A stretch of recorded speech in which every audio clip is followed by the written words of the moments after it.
एक बहुत ही दर्दनाक घटना हुई है, जिस पे अभी तक लगभग 3 दिन होने जा रहे हैं। प्रशासन एकदम मौन बैठी हुई है। एक ब्राह्मण समाज के युवा द्वारा प्रायोजित तरीके से एक दलित परिवार के एक व्यक्ति को बुलाया जाता है। युवा है, मजदूरी के नाम पर उसको ट्रैक्टर से कुचल के उसकी हत्या कर दी जाती है। प्रशासन ताल मटोल करने के बाद आज भीम आर्मी के लोगों के इन्वॉल्व के बाद मुकदमा उन्होंने दर्ज किया है। और अभी तक मैं इस ग्राम सभा में हूँ और तमाम लोग हैं इस गांव के, तमाम ये लोग गांव के हैं। आप देखेंगे कि अभी भी यहाँ पर ना यहाँ का कोई सक्षम अधिकारी है, ना SHO है, ना CO है, ना SDM है, ना तहसीलदार है।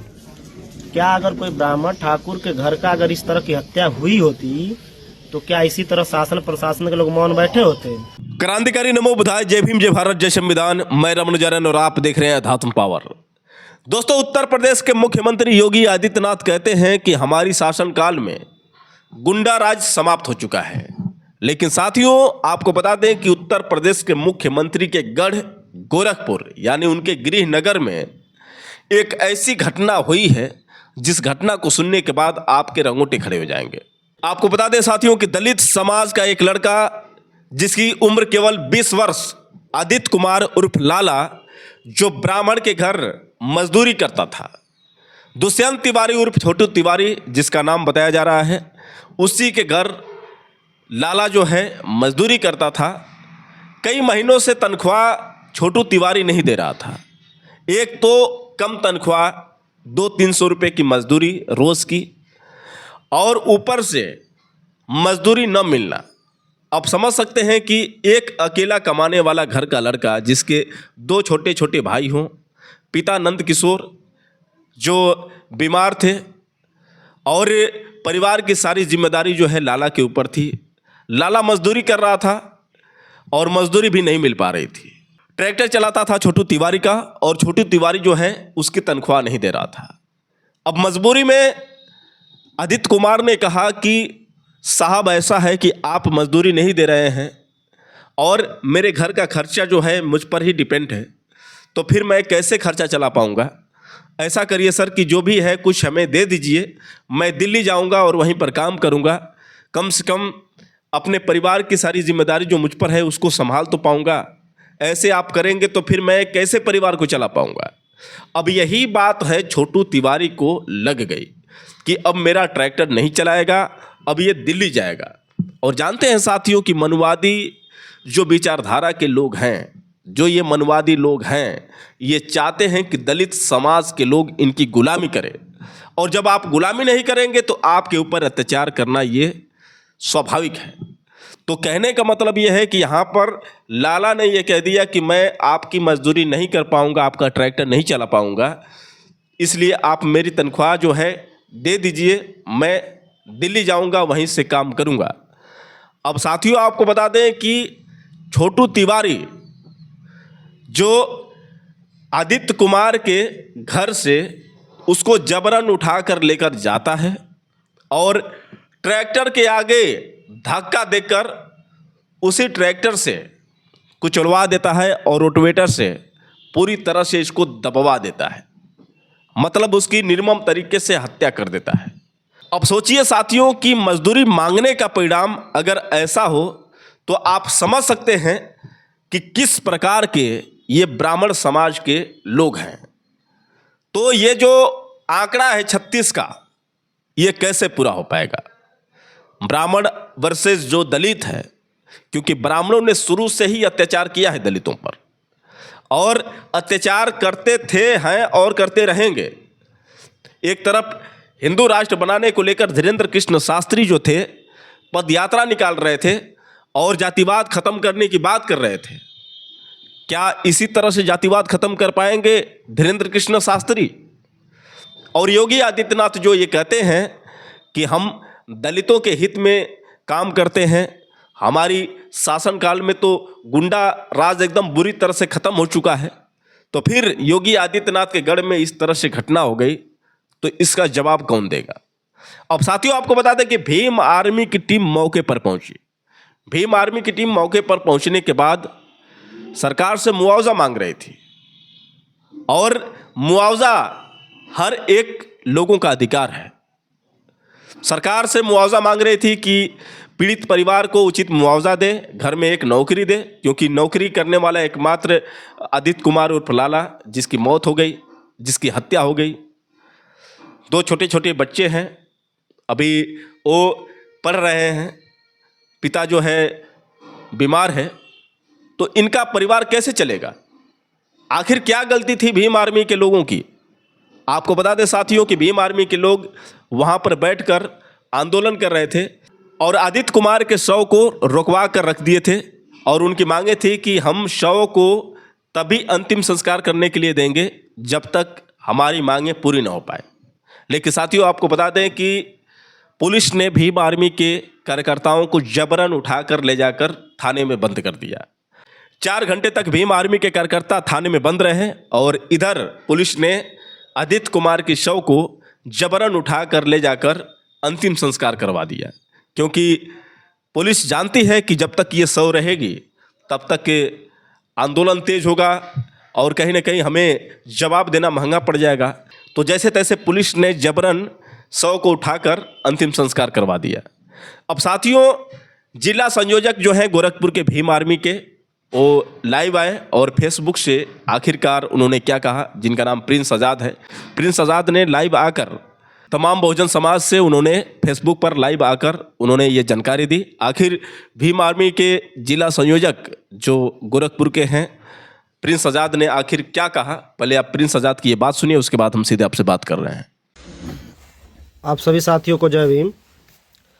साथियों, आप सभी लोगों को जानकारी देना चाहता हूं कि आप सब लोग सोशल मीडिया के माध्यम से देख रहे थे कि हम लोगों को गिरफ्तार कर लिया गया था और उरुआ थाने में 4 घंटा बैठाया गया था। एक ब्राह्मण समाज के द्वारा एक दलित युवक की जो है ट्रैक्टर से कुचल कर हत्या कर दी गई थी। उस मामले में हम लोगों ने पीड़ित परिवार के पास गया था। उरुआ SHO ज़बरदस्ती लाश जलवाना चाहते थे। हम लोगों ने कहा कि शीर्ष नेतृत्व और के अधिकारियों को बुलाइए, जो सक्षम अधिकारी हैं, CO साहब, SDM बुलाइए, उनसे बात करेंगे। परिवार को उचित मुआवजा की मांग हम लोग कर रहे थे। पता नहीं उनकी क्या SHO की सेटिंग थी, क्या नहीं थी। हत्यारों से उन्होंने आते ही वहाँ 2 कांस्टेबल और एक SI थे। हमने कहा कि बुलाइए अपने जो है थाना प्रभारी को। आए, आते ही उन्होंने बदतमीजी किया, रेटे के भाषा में बात किया और अशब्द बोल रहे थे जो पूरी तरह से गैरकानूनी था, असंवैधानिक था। इसी बात का हम लोगों ने विरोध किया और हम लोगों ने कहा कि देखिए, परिवार बहुत निहायत गरीब है, उसको मुआवजा की अति आवश्यक है। वही लड़का मजदूरी करके जीवन यापन अपने परिवार का चला रहा था। इसी बात को लेकर SHO उरुआ ने हम लोगों से बदतमीजी करने के बाद हम लोगों को जबरन पकड़वा के गाड़ी में बैठवा के हम लोगों को उरुआ थाने भिजवा दिए। 4 घंटे हम लोगों को थाने में बैठाया गया। 4 घंटे के दौरान ही जबरन जो है परिवार वालों को दबाव बना के और लाश को ले जाके गोला घाट पे जो है आग लगवा दी गई। साथियों, 4 घंटा बाद छोड़ा गया। परिवार ने हम लोगों का इंतज़ार कर रहा था कि जब तक हम लोग नहीं आएंगे आग नहीं लगेगी। हम लोगों ने पहुंचा, परिवार के लोगों बड़ा गमगीन थे। हम लोगों को देखा उन लोगों ने और कहा भैया कि ज़बरदस्ती लाश जलवाई गई है। तो इस बात को लेके हम लोग जो है इनका विरोध किया कि आपने ऐसा क्यों किया। इस बात को लेके इन्होंने पुनः हम लोगों के साथ बदतमीजी किया। पता नहीं किससे इनकी ताकत मिल रही है, कौन इनका सहयोग कर रहा है कि इस तरह के सामाजिक कार्यकर्ताओं से बदतमीजी कर रहे हैं। तो बिल्कुल भीम आर्मी के लोग बर्दाश्त नहीं करेंगे। हमारे समाज की हत्या होगी, हमारे समाज के बहन बेटियों की अस्मिता लूटी जाएगी, हमारे समाज के साथ जाति होगी तो हम लोग आवाज़ उठाएंगे। उसके लिए जेल जाना पड़े, लाठी खाना पड़े, कोई फ़र्क नहीं पड़ने वाला है। हम आप सभी साथियों का धन्यवाद और आभार व्यक्त करना चाहते हैं कि आप सभी लोगों ने, लगभग 250 से 300 लोगों ने उरुआ थाने पहुँचा था। हम आप सबका आभार व्यक्त करना चाहते हैं। बहुत ताकत मिला, बहुत मजबूती मिली। इसी तरह सहयोग समर्थन बनाए रहिए। इस सामाजिक लड़ाई में हम लोगों की जिम्मेदारी है कि हम लोग इस लड़ाई को लड़ेंगे। और हम लोगों को थाने बैठाया गया, गिरफ्तारी हुई, कुछ अपने ही कथाकथित पार्टी के कुछ गद्दारों के इशारे पे हुआ है। उनकी ज़मीर मर गई है और वो उनका जो मृतकों की तरफ से उनका क्या सेटिंग था अब पता चल रहा है। ठीक है, तुम अपने समाज का साथ जो मर्जियों करो, इससे हमें कोई फ़र्क नहीं पड़ने वाला है, लेकिन हम इस लड़ाई को निरंतर जारी रखेंगे। और आप लोग इस वीडियो को शेयर करिए।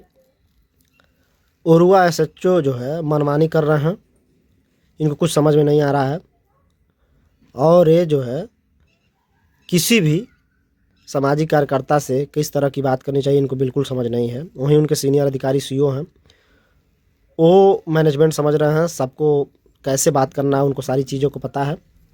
साथियों, ये लड़जुल में जाति के जो है, जाति का जो दौर चल रहा है, जो हमारे समाज के साथ इतनी उत्पीड़न हो रहा है, इसमें हम सबको एकता बना कर रहना पड़ेगा, तभी हम सब लोग मौजूद हो पाएंगे। आप सभी को धन्यवाद। आप सभी लोगों ने हमको फ़ोन किया, सहयोग किया। अब हम जंग बहादुर प्रधान, सचिन राणा और सारे हमारे टीम के लोग, जितने लोगों की गिरफ्तारी हुई थी, सब लोग बाहर हैं, अपने घर हैं। और अगला अपडेट जो भी होगा, आप सभी लोग तैयार रहिएगा। आप लोगों का सहयोग समर्थन की अति आवश्यक है। बहुत बहुत धन्यवाद। जय भीम। तो दोस्तों, आपने सुना किस तरह से प्रिंस आज़ाद ने वो सारी बातें बताई कि कैसे हमें थाने में बंद कर दिया गया। और उन्होंने एक बात और कही कि कुछ ऐसे जो हैं तथाकथित हमारे इस समाज के लोग हैं जो उनका साथ दे रहे हैं। मतलब उनका साफ था कि कुछ ऐसे समाज के लोग, यानी हमारे ही समाज से आते हैं, उन्होंने उन लोगों का साथ दिया और उनकी ज़मीर मर चुकी है। इशारों में आप भी समझ सकते हैं कि कौन हो सकते हैं वो लोग जो खुद अपनी तारीफ करवाने के चक्कर में अपने समाज को ही कैसे गुमराह करते हैं। मतलब ये है कि भीम आर्मी जो आंदोलन कर रही थी, 100 को रोक कर रखी थी, जो उचित मांगे थी, और वो मांगे कहीं ना कहीं सही थी। इसके बावजूद वो लोग जो तथाकथित अपने समाज के लोग हैं, उन लोगों ने पुलिस का साथ दिया और उन्हीं के हिसाब से जितने भी भीम आर्मी के कार्यकर्ता थे उनको गिरफ्तार करवाया गया। और फिर वो लोग क्या किए कि पुलिस का सपोर्ट किए और पुलिस ने अंतिम संस्कार करवा दिया। तो अपने ही समाज के कुछ लोग हैं जो विरोधियों को ताकत देते हैं। अब ये कौन है, ये आप अच्छी तरह से जानते हैं। तो आप कैसे न्याय पा पाएंगे जब अपने ही समाज के कुछ लोग विरोधियों का साथ देने लगेंगे। भीम आर्मी शुरू से ही अन्याय के विरुद्ध आवाज़ उठाती रही है। और जैसा कि प्रिंस आज़ाद ने कहा और तमाम भीम आर्मी के लोग यही कहते हैं कि भले ही हमें थाने में बंद कर दो, लेकिन जब भी अपने समाज की बात आएगी, अपनी बहन बेटियों की बात आएगी, अपने नौजवान साथियों की बात आएगी, तो भीम आर्मी हमेशा मैदान में डटी रहेगी। लेकिन कहते हैं साथियों कि हमें तो अपनों ने लूटा, गैरों में कहाँ दम था। वही हाल है। हम विरोधियों से कैसे लड़ें जब अपने ही समाज के लोग हमारे ही आगे रोड़ा बनकर खड़े हो जाते हैं। तो फिर हम कैसे विरोधियों से लड़ पाएंगे जब अपने समाज के ही लोग हमारी ताकत में कमजोरी डालने का प्रयास करेंगे। तो उनको चाहिए कि जब समाज की बात हो तो उसमें राजनीति ना करें। राजनीति करेंगे तो अपना ही नुकसान होगा। आप लोग अगर संगठित होकर नहीं लड़ाई लड़ेंगे तो फिर क्या आप लोग अपने में लड़कर न्याय पा पाएंगे? ये भी सबसे बड़ी गंभीर समस्या है और इस चीज़ को हमारे समाज के लोगों को समझने की ज़रूरत है। तो दोस्तों, आप समझ सकते हैं कि जब हम विरोधियों से लड़ने जाते हैं तो हमारे ही समाज के लोग हमारी टांगें खींचने लगते हैं, जबकि ऐसा नहीं चाहिए। तो यहाँ पर आपने देखा कि किस तरह से आदित्य कुमार उर्फ लाला, जिसकी हत्या हो गई। और यदि आप जानना चाहते हैं कि यह घटना किस जगह की है तो मैं आपको बता दूं कि गोरखपुर के चिल्लूपार विधानसभा की यह घटना है। ग्राम पोस्ट मरवटिया, थाना जो है उरवा है, और उरवा थाना के अंतर्गत ही ये जो घटना हुई है। आपको बता दें साथियों कि इस घटना ने पूरे बहुजन समाज को झकझोर करके रख दिया है।